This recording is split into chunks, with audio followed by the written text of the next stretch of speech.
নতুন আরেকটি ভিডিও নিয়ে হাজির হয়ে গেলাম। তবে মূল ভিডিওতে যাওয়ার আগে অবশ্যই মনে চ্যানেলকে লাইক সাবস্ক্রাইব করে চ্যানেলের সাথে থাকবে। আজকে রান্না করব মুরগি দিয়ে চিকেন বিরিয়ানি। ভাত বসাইছি, ভাত হচ্ছে। চিকেন বিরিয়ানি আমি আজকে কিভাবে তৈরি করব অবশ্যই পুরো ভিডিও জুড়ে থাকবেন, আপনারা দেখবেন কিভাবে চিকেন বিরিয়ানি আমি রান্না করি। ভিডিওটি ভালো লাগলে অবশ্যই লাইক সাবস্ক্রাইব করে মনে চ্যানেলের সাথে থাকবেন নতুন নতুন ভিডিও পাওয়ার জন্য। আজকে আমাদের এলাকায় একটা দুর্ঘটনা ঘটেছে। এক মার এক মেয়ে ছাদ থেকে পড়ে মারা গেছে।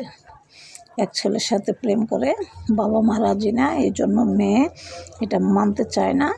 না মানার কারণে 4 তলা ছাদের থেকে পড়ে মেয়ে মারা গেছে। খুবই দুঃখজনক একটা ব্যাপার, মানে খুবই কষ্টজনক। এখন আমরা সবাই যাচ্ছি ওখানে দেখার জন্য, তো আমি রান্না শেষ করে পরে যাব। তো আজ এই পর্যন্ত, ভালো থাকবেন, আল্লাহ হাফেজ।